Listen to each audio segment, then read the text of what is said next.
podemos encontrar de plata, de oro y demás, sino la información que estos picogramos están dando al agua. Y me explico. Hubo un científico que se llamaba Marcel Violet, que escribió un libro que se llama El secreto de los patriarcas.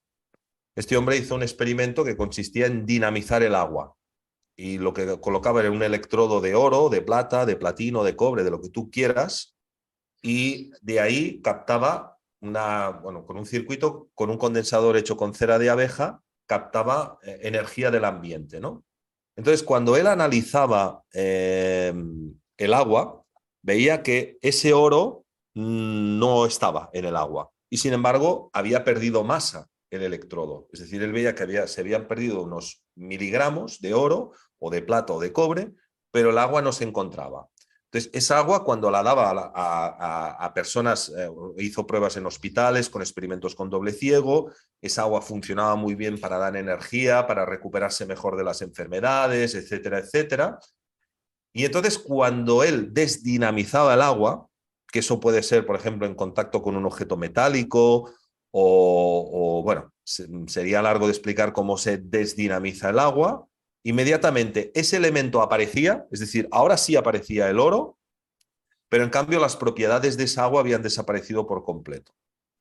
Por lo tanto, hoy en día ya sabemos que no es lo que hay en el agua de mar, sino es lo que, por el hecho de haber eso ahí, se ha informado el agua de mar y eso ha permitido que el agua de mar tenga las propiedades que tiene. Porque de ahí nos iríamos a un aspecto que también ha sido muy masacrado, porque se ha interpretado muy correctamente, que es el hormus. El hormus es un estado indetectable de la materia, ¿vale? Y Marcel Violet ya lo vio esto mucho antes que David Hudson. Él veía que cuando dinamizaba el agua con un electrodo, luego cuando hacía un análisis espectrométrico de esa agua no veía ese elemento.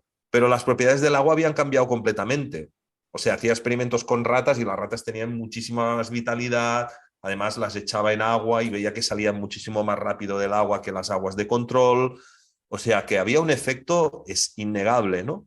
Entonces ya Ménétrier, que fue el padre de toda la teoría de, bueno, que luego después desarrolló la medicina ortomolecular, ya decía esto, ya decía, es que realmente no son esas trazas de cobalto o de zinc o de cobre las que te permiten mejor la absorción del hierro, ¿no? En este caso, ¿no? Si tienes una ferropenia, ¿no? Pues todos esos productos que está desarrollando Nutergia y todas estas casas, ¿no? Complementos minerales.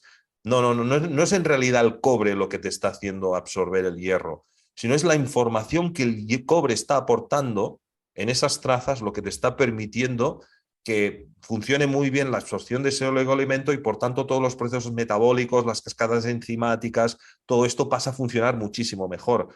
Pero no es la cantidad, sino el aspecto energético de esa cantidad de ese elemento y esa relación simbiótica tan compleja que se establece entre los elementos de la tabla periódica.